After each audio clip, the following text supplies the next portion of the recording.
I put my headphones on. Listen to my favorite song. Listen to my favorite song. Perfect. Black Hood. We're called the Red Circle. Each and we're coming for you. Yeah, we will find you. Find you. We will hunt you. Hunt you. We will land you. We start off the episode with a cunty little dream sequence. And we're sort of suggested that it's a dream sequence because Polly is shaking Betty awake. And she's like, he's here. Come downstairs. He's here. So she goes and she follows downstairs in the Cooper house. And it's Christmas. It's I'll be home for Christmas. It's Christmas time. So there's a tree. There's stockings hung gently with care. By the chimney with care. And Polly is there, still pregnant. She's happy with her parents, though. But who's standing in the corner? Betty looks and she goes, Santa? It's the Black Hood, bitch. He's putting presents beneath the tree with a dagger. Mm-hmm. With a dagger. And then he's crawling over the couch. And I will say this is edited sort of like Terrifier. Yes. Like in the sense that he's like... He's murdered all of Betty's family. And tied them up with Christmas lights, it appears. It's giving very Silent Night, Deadly Night. It is, which is indeed the title of the episode. So I guess they kind of nail head. Hello. Betty's like, ah! And the Black Hood gets her. But then she wakes up and she goes, So it's Chris Moyce in Riverdale. Girl, I'm so confused about the timeline. The fuck of it all, right, is that at the end of last season, it was giving, it's snowing every day. It's frozen over every day. Sweetwater River is frozen over so Cheryl can smash a hole in the ice and try to Kermit. But the beginning of this season... The beginning of this season was giving like... Maybe autumn? Yeah. It was giving spring, I thought. Yeah. I thought it was spring of 2017 we had moved into. But now it's Christmas. It does appear that it's only been maybe a couple weeks within the time. Yeah, which I guess makes sense because from the shooting of Fred Andrews at the end of season 1, not much time has passed. Yeah, like Fred has made a full recovery. Yeah. Don't worry. But I think in my head I had just thought that maybe even that was at the like January mark. And then we had been pushing into spring. But yeah, but it looks like we're late December. It looks like we're late December. I still remember 3rd of December. Me and your sweater. You said it looked better on me than it did Farkle Minkus. Farkle Minkus? Tell them you're not. You're not. Tell them you're not. Man child. Hey, man. So apparently it is Christmas 2016, which means that they had like a massive cold snap in generously November 2016, where Sweetwater River was frozen over, thawed. It's not even frozen over again. It's like gently snowing this episode.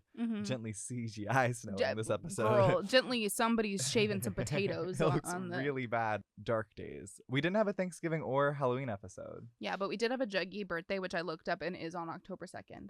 So I still remember October 2nd. Varchie is dead and gone. Bughead is dead and gone. And everybody's reeling from that. And they're all coming together. They're all forced to hang together in school at Kevy's Secret Santa. Josie gets Ronnie a couples massage. And Josie's like, so sorry, you can go with your mom. Or Betty. And Ronnie's like, right. And Reggie goes, I'll go with your mom. Did you see his sneaker campaign just dropped? Put your sneakers on! I think it was maybe he has a sneaker on his bulge. His dong. I don't think there's a big enough shoe. Put your sneakers dong. Put my sneakers dong. Ooh. What is it? Need a lollipop to make me feel better. Listening to my favorite pod. Whoa. Totally Endgame. Kevin is like, I regret this decision of making everyone do Secret Santa. Archie gave Betty a very sentimental, like, childhood memory Swiss Family Robinson record. Yeah, read-along record. And they're, like, keying out in front of everyone. And both Jughead and Veronica are like, not Barchie. Yeah, not Barchie. Not Barchie. In front of my salad. Then, incoming Moose in the Clumpster. Yay! He's got a full recovery. He has a little crutch. Yes. But he's being shouldered by that ever loving Midge. Spurred on by this, Barchi has a conversation in the hallway about like seeing Mooj Clumpster just really makes me think about the Black Hood. Betty's like, I know, and I can't stop thinking about Mr. Svensson. Where is he? I haven't seen him. And so they see a new janitor. What the fuck? Who? This new janitor informs Barchi that Mr. Svensson has just taken a couple of days off. Yeah. They go to the receptionist at the front desk. Doris. To ask and to confirm. And Doris is like, yeah, low-key, he's usually pretty sad around the holidays, kids. And it's like, okay, Doris, maybe don't air out Mr. Svensson that much. Yeah, but she's sort of giving like, yeah, I went and dropped off some chicken soup at his house. What is this? I love it. I went and dropped off some chicken soup at his house, but like he didn't answer, so I just like left it on the porch. So Barchi is off to go track Mr. Svensson because they're like, he's missing. Could it be that he is the Black Hood or that the Black Hood got him? Maybe we led the Black Hood directly to him by uncovering his princess protection program. Mm-hmm. Before Barchi can scurry off, Ronika is like, Archie, come over here real quick, kid. And they go into the biology class and she's like, hey, I got this for you before we broke up, but it's a little engraved watch. And it says, mad about my Archiekins. XOV. So I'm shifting. I'm shifting into Riverdale. Ooh. I feel like I went more there. King Julian. I'm shifting into Riverdale. Oh. So Archie is like, V, why'd you do this to me? And she's like, did I make it worse? And he's like, my dad has an $86,000 hospital bill. Oh, yeah. Also, Betty gives Juggy a box, and Juggy gives Betty a box. Neither of them open it. Yeah, because they're going to commit to the waiting until Christmas. Yeah, because they're sticklers for the rules, if nothing else. Well, yes. We also get a little scene where Penelope is like, Cheryl, we're out of money. Cheryl, this is going to be a hard candy Christmas. Now they have cheap ass candy canes. And Nana Rose is here. Nana Rose is there, which is very big and huge. Yeah, but Cheryl is like, this simply won't do, Mother Grinch. We're jumping over to the Huey-Toom. And there's a bunch of little Toys for Tots splayed out. Mm-hmm. I'm sort of naming this group the Mini Serpents. I love that because there is a generational rift occurring. And like, yeah, there's like Jughead, Tony, Fangs, Sweet Pea, that sort of situation. The Mini Serpents. The Mini Serpents. Jughead walks in and he's like, what is this? And I'm kind of like, Jughead, I guess you weren't raised in the Serpents. Well, he was raised around the Serpents, but I feel like he was like not allowed too in cool the White for Worm. Or like not too cool for it. I think it was both. I guess he was cuddling Archie every night. Jughead is like, Tony, what the hell is up, Loca? And she's like, this is Toys for Tots Serpent Edition. We do community fundraising and we gather toy donations every winter time, Juggy. And Fangs is like, do you want to help me rap? And it's like, yeah. That's not boom clap boom to clap clap boom clap boom to clap to clap. Then suddenly FP shows up and he's like, oh, Juggy, what are you doing out of school, bucko? Juggy is like, it's a half day of school before winter break, and FP is like, oh, well then perfect, you can like take over here. I'm gonna take Sweet Pea. We're gonna go do some shady dealings with Peanut or Pin Body. So it's giving FP is right back in the saddle of the Penny Peabody drug trade. Even though none of the like, we see him carrying little duffels, little secretive things, and Juggy is like, those are your drugs, aren't they? And we don't see what's inside them. But he is it's heavily drugs. Assumed, yeah. We're at Mr. Svenson's house. Barchi is on the case. Barchi's on the run, and we get a little Dutch angle, but this is as far as it goes. And it's kind of like, I really wanted it to like 360. 360, like The Shining. Yeah, we're going into another world. I would love that. But this is where they stop. But Barchi's just kind of like, nee. And they go to the door, and there's chicken soup still there, and Betty's like, this doesn't bode well. They like knock, and then they kind of open the door. Match cut too. Juggy opening the door of the trailer at the Sunny Park Trailer Park. And it's FB's parole officer, and the parole officer's like, mind if I snoop around in all of those duffel bags? We cut to night. It's night at the Pembroke. And they're having a little dinner, family dinner. Ronnie's like, so what if we pay off the Andrews medical bills? Right. You guys are joking about buying Fabergé eggs for each other. Yes, and getting packages from Spiffany's. And we have wealth, Momsy and Popsicle. Why not give it to those in need? Fred Andrews. And Hermione goes, since when are you a communist? Hermione and Hiram are like, no, mija. No. There's a little cutscene where Fred and Archie have been selling Christmas trees to get a little extra cash. In a little lot outside of Pops. And Vic, the foreman for Andrews Construction, is also there doing his due. And so Cheryl walks up in like an all red like pea coat number. And she's like, hey, Archie, give me the biggest spruce you got, boy. And Vic's like, here, I'll give you a tree. And so Cheryl, on her mother's credit card, I assume, buys the biggest tree that the Andrews have. And she maniacally she's decorating it. Maniacally decorates. Yeah, with a little gleam in her eye. Yes. And Nana Rose is there petting a ribbon. Yeah, she's sort of absentmindedly kind of like, Penelope walks in and she's like, Cheryl, how are you going to pay for this? And Cheryl is like, well, it looks like, Mom, maybe you should go get a job, but maybe you don't have any viable skills. So that's going to be tough. Being a horrible mother. Well, Nana Rose has some words about it. And And the words are, and I quote, you should have drowned those two in the river like kittens. You should have drowned those two in a sack like kittens. Mm-hmm. Betty comes home from Mr. Svensson chicken soup snoop. Perfect. And Alice is baking gingerbread cookies. She's icing them. Yeah, she's a little bit of like a manic sort of assortment of cookies. Yeah. She's like, Betty, there was a package on the door stoop for you from your secret Santa. I left it in your room for you, Betty. Mm-hmm. So I left it in your room for you, Betty. Betty goes up to her room and she opens up this little petite little package. And she's like, we already did Secret Santa. Like, who's my Secret Santa? A finger falls out. A finger. Ooh, finger. Wait, yeah. All that was left of him was a finger. We don't support J.K. Rowling. So Betty got sent a severed finger. It appears to be Mr. Svenson's.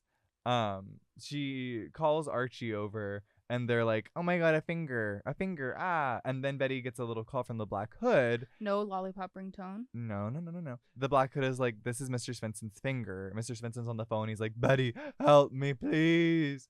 Please, Betty. And Betty's like, what do you want? What do you want, Mr. Black Hood? And the Black Hood is like, go to the original sin, the place of the reckoning, the original spot of sin in Riverdale, the place where it all happened, in the room where it happened, Betty. And it's like, what are you talking about? What do you even? And there's always an original sin. Oh, go to this place and cover the original sin. PLL reboot? No, for real. How many licks does it take to get to the sweet gooey center of a Tootsie Pop? Archie jumps into the phone call and he's like, "Fuck you, I hate you." Bah! And the Black Hood hangs up. And Betty's like, I guess he knows that you've been listening. Mm-hmm. So I think he already did. I think he said something at some point about it. But he never threatened. He never made Betty cut out. Maybe the Black Hood is a Barchie shipper. Maybe the Black Hood likes gingers. So, yeah, Barchie's off to find the original sin related to Mr. Svensson. So it's giving like... It's giving when he set those people to kill the Reaper. But wasn't the Reaper the sinner? He murdered a whole family in cold blood. Yeah, and how is that Joseph's problem? You know? Joseph literally was a child who saw his whole family killed in front of him. Who literally just said it was that guy. The town did the rest. He wasn't like, you go kill that guy. Like what the fuck? But somehow this is Mr. Svensson's fault. So we cut back to the Pembroke. Mm-hmm. I adore how the secrecy of Hiram's study was such a big hullabaloo when it was first introduced. Ronnie just waltzes in unaccompanied. It's not locked. It's not supervised. She's snooping around, going through Hiram's desk drawers, looking for any type of dirt she can pull up to blackmail her parents to pay off Fred's medical bills. What's this? What's this? What's this? There's color everywhere. Hiram bought Pops, and she's discovering the deed. Ronnie is like, oh my gosh, my parents bought out Pops. This is leverage. I'm kind of in the camp of I mean, I guess it's leverage. Like, they personally lied to you. But they didn't do anything illegal. So it's kind of like, is this enough blackmail weight to make them pay $86,000? Like, I don't know.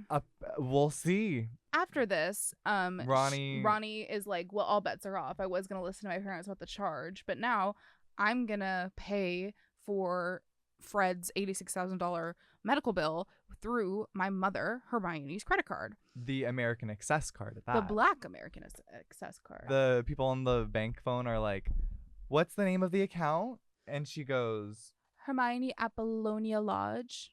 And The Godfather. Is this The Godfather? Apollonia is the wife that gets blown up in Italy.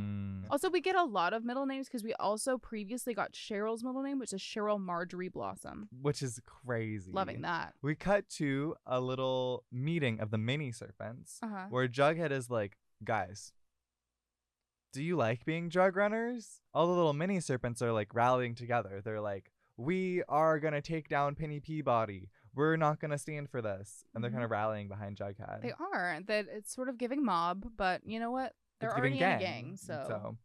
And of course, Tony, I do have to say that in this season, or at least in this part of the season, Tony is really pick-me energy.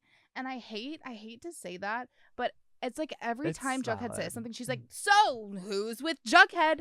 Yeah, and also I think it doesn't help that there are always a lot of like group vote scenes amongst the serpents. There's a lot of, I feel like serpents are sort of a stand-in for democracy in the town of Riverdale. you Like, know what I mean? They're absolute very democracy. Like grassroots organizing. Yes. It's basically an anarchist grassroots commune, not a gang. I agree with that, like 100%. That's like basically, we need to formulate it in that way because it's on like if you think about it too hard in any other way, it's like, well, why are the Ghoulies worse? But it's like, you know what, the Ghoulies aren't an anarchist like grassroots organization. They're a foppish bunch of slackers. Exactly. That's all they do. Let's go take out Penny. She was getting ready for a drug pickup for FP. She's expecting FP. Jughead shows up. La la la la la. A bunch of the little cobra masked people. Basically, they kidnap Penny. And she's like, you're making a big mistake. You're making a big mistake. They drive her out to Greendale. They dump her out. They take off the masks. Like, what? And Jughead is like, bitch, you can't come back to Riverdale. And she's like, ha ha ha ha. How are you going to stop me? Yes. And she's like, I'm a serpent. You can't. That's the first law, literally, dude. Like, no serpent left behind or whatever. Or, like you can't turn her back on a serpent. Jughead is like, awful bold of you to think that tattoo is what makes you a serpent. And then he flicks a switchblade and he carves out her tattoo. Yeah, and we don't see it happen, but the implication is that he like fully like carves the tattoo off her forearm. Wrist, and then leaves her for dead in Greendale on the side of the road. And remember how Jughead a couple like episodes ago, you were like not cool with dropping off drugs? Yeah. And now you're like totally scarification cool, ritualing. Yeah, with like Peabody carving, quote, her pound of flesh. Yeah. Because that's what he literally tells FP in the next scene. And Tony and Sweet Pea are just like holding her down. Like that's like, I mean, I do have to say, as much as I just said Tony is a bit pick-me energy, she is a real one. So yeah, then he goes to FP and FP is like, Penny wasn't at the drop earlier, the pickup. And Jughead is like, yeah, she got her pound of flesh. She's out of this town for good, Pops. And FP's like, oh, son, you just made a big mistake. Yeah, like, that's really fucking crazy because she's going to get pissed as hell and rain hell on all of us. And Jughead's like, well, at least we'll have all the serpents together when that happens. Yeah. Girl, huh? And also, FP and Jughead's acting this episode is a lot of like, we're going straight to 11. We are. We're going like, and we're just keeping it at that level. Get the fuck out of here. Go stay with your boyfriend Archie again. Yeah. So FP low-key kicks Jughead out. Sort of. But then Jughead is like, well, you know, I kept the Mr. Parole out of your duffel bag, so at least there's that. And FP's like, those were Christmas presents. Those were the Christmas presents in the duffel bags because FP secretly wanted to take Jughead to Toledo to visit Jellybean and Jughead's mom for Christmas Day. And then, like, Jughead is like, it doesn't even matter. Toledo doesn't mean anything. Like the serpent. I'm proud of the serpents. I want to be in the serpents. And it's like, but why? What is like, happening? I know you, like, feel cool or something, but, like, what is happening here? We cut back to Barchi. They're trying to follow the lead of, like, who could have been around when the Svensson murder was happening. They recall that before Svensson went to his adopted family, he stayed with the Sisters. The Sisters of Quiet Mercy, which was infamously where Polly was interred. Yes. When Hal found out she was pregnant with the incest babies. With the incest babies. So she was at the Sisters of Quiet Mercy, and Barchi goes to the Sisters of Quiet Mercy and talks to Sister Woodhouse, who will become important. That's why I'm name dropping her. And Sister Woodhouse is sort of hesitant, and they're to like tell them anything. And there's like another nun like peering over in the background. But eventually, Betty kind of gets it out of her because she's like, "Listen, Polly told me about the corporal punishment that you guys did on her, even while she was pregnant when she was interred here. Yeah. So if you don't tell me this, I'll expose you for the House of Horrors you are." Which I'm sort of like, you should do that already, because that should not be happening. Yeah. But go off, Diva. And so they talk to Sister Woodhouse, and Sister Woodhouse is like, "Fine, you got it out of me. He was a troubled kid. He did crazy things. He never quite got over the whole his family getting killed in front of him," which is fair. And the fuck of it all is that he may have pointed the finger at the wrong person. Yeah, which also troubled him further. So maybe the Reaper's still out there, and also, like, maybe that's what the Black Hood is saying, is that, like, he falsely accused somebody, so that's why he's a sinner, and that's why they need, like, I don't even know. This is one of the worst excuses for sin. Maybe a 6-year-old child that just got their entire family brutally murdered in front of them, misidentifying a suspect. Like, Sister Woodhouse is like, but he did have one group of visitors his entire time here, and it was these 5 people, and they came like right before the vigilante justice happened, so it might have been them that did it. Yeah, and she's like, don't ask me their names, don't ask me what they look like. I don't remember anything except there was one woman, and she had white hair with a bright cherry red stripe. And Betty goes, Nana Rose. We go to Thistle House. Barchi is knocking on the door, and Cheryl is like, Feliz Navidad, mis amigos. And they're like, hi, Cheryl, we have some questions for Nana Rose. And she's like, perfect. It'll give her the holiday spirit. Betty, diving right in, goes, were you there the night that Mr. Svensson wanted vigilante justice on the Reaper? And she's like, or that traveling preacher, la la la la la, they got him. But they wouldn't let me. They let all the boys get to have the fun. They wouldn't let the girl come see. And they're like, okay, well, like, where did he get hung? Because they're thinking that he got hung off a tree. And she's for whatever like, reason, she's like, no, they gave him a proper burial. They buried him alive under the devil's hands. And she goes like this, the devil's hand. She's like, why are you even asking me, Polly? Your granddad was there.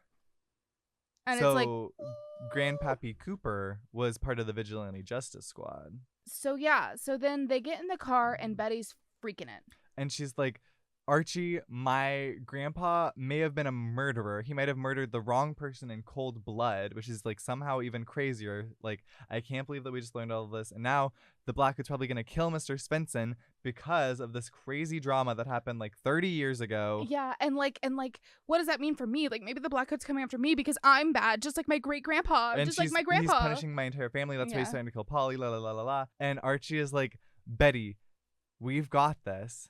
But I need you to be like your perfect, awesome sleuthster self, Betty Cooper. Betty Cooper, I need you. And then they kiss. Barchi kiss. Barchi kiss. Barchi kiss. If Archie looked into my eyes and said, I need you. I mean, curtains for knee Zusha. deep in the passenger seat. Curtains for Zusha. Don't think that this is an isolated incident, because guess who sees this happen? So our classic lurker, Cheryl's looking out the window of Thistle House upon the scene. She sees the Barchi kiss, and somehow she just kind of like we do have to say that she sees through the car, through her window. The car's lights are off. Like, I don't know about you guys, I can't see, as most kisses do for Betty Cooper. This spurs her to go.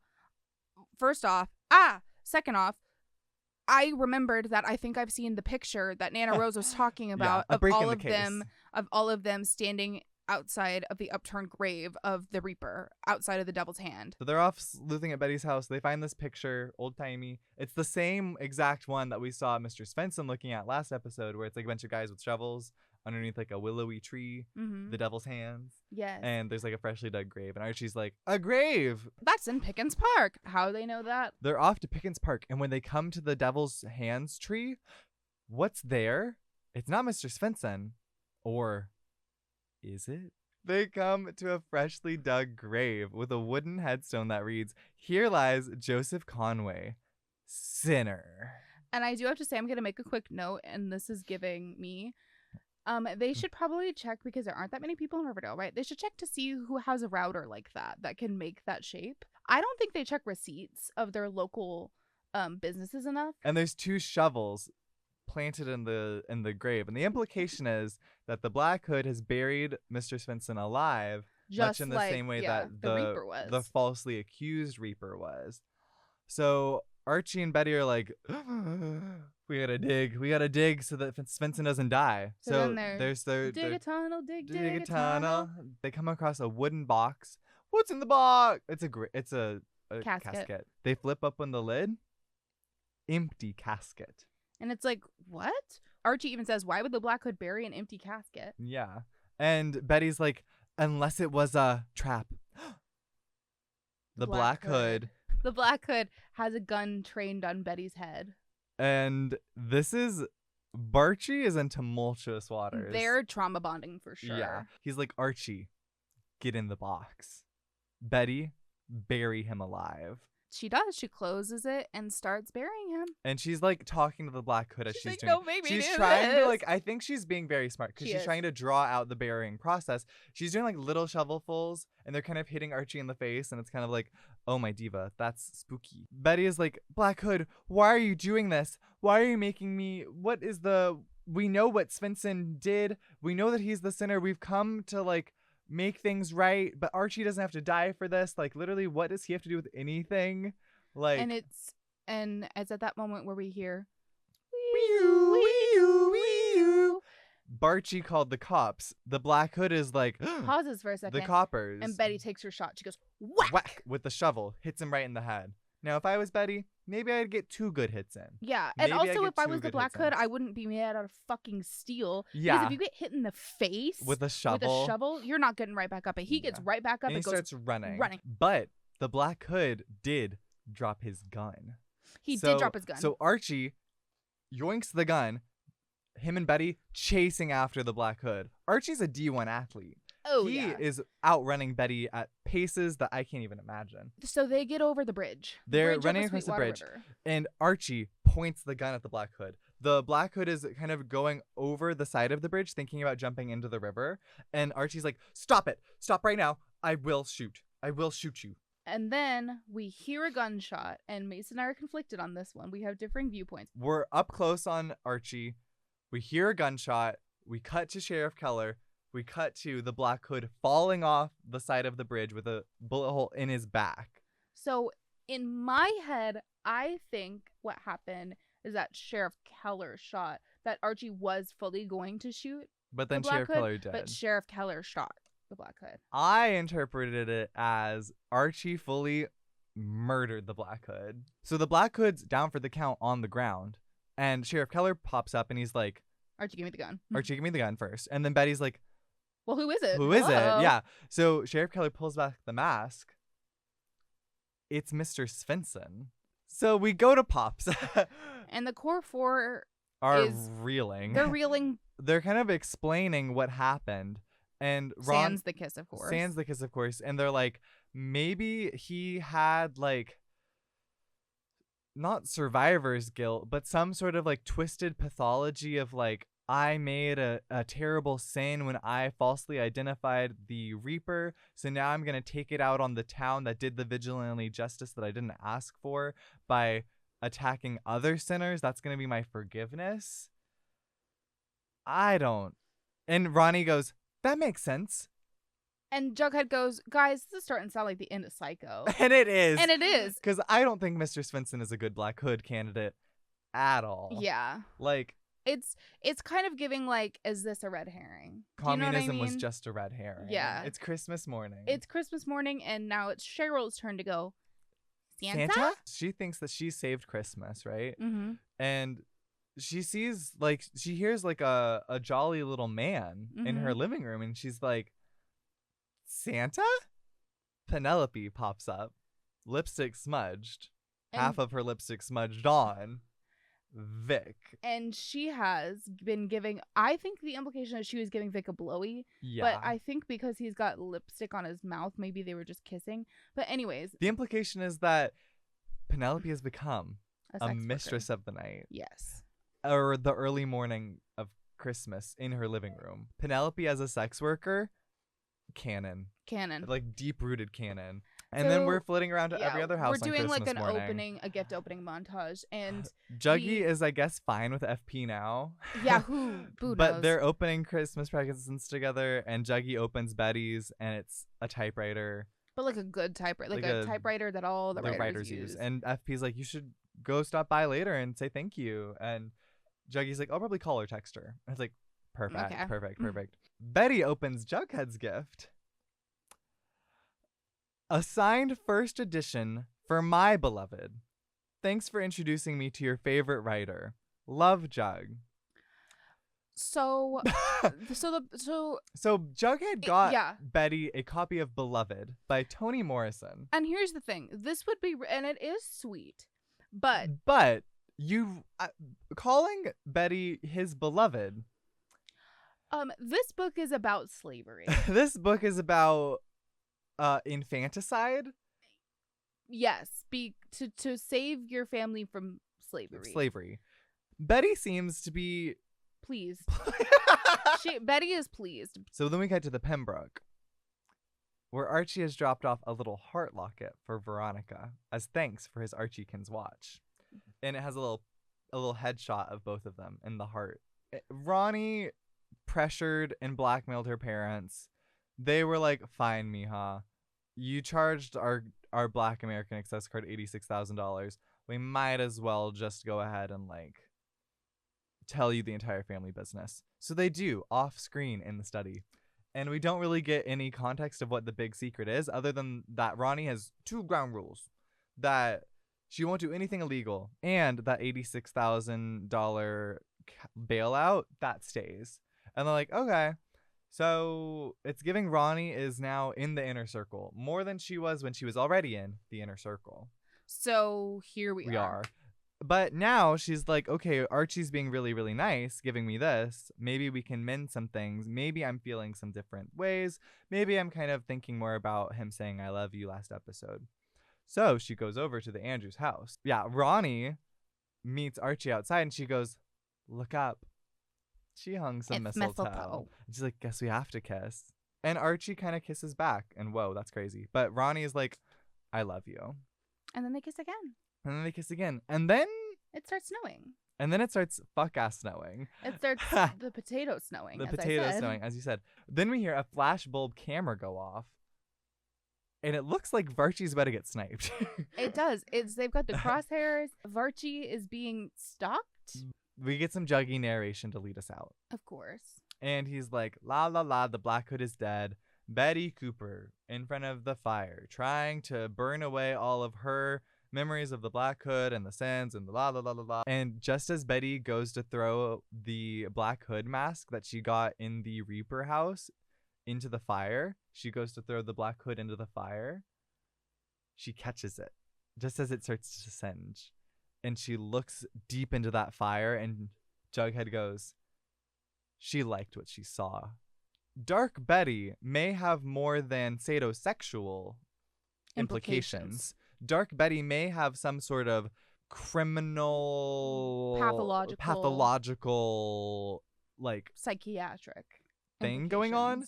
Also, it's giving that Betty has this deep intuition that maybe the Black Hood shouldn't be burned and cleansed in the fire yet. Maybe this mystery isn't solved. Big moves. Betty and Archie tied and leagues above everyone else. And I mean, it makes sense for the episode they had. Yeah, Barchie and getting buried alive by the Black Hood. I'm going to say on Christmas Eve. I don't think it was, but I like saying that. Mm-hmm. So now, instead of spring 2017, I have reflected this as November 2016 is when we started the season. Mm-hmm. And now we fully made it to Christmas of 2016. Yes. The green paint they put on Miss Diva. Elvira Gulch. Thank you. Yeah. Put some respect on her name. That's so us. Oh, yeah. Oh, yeah. I'm the bike.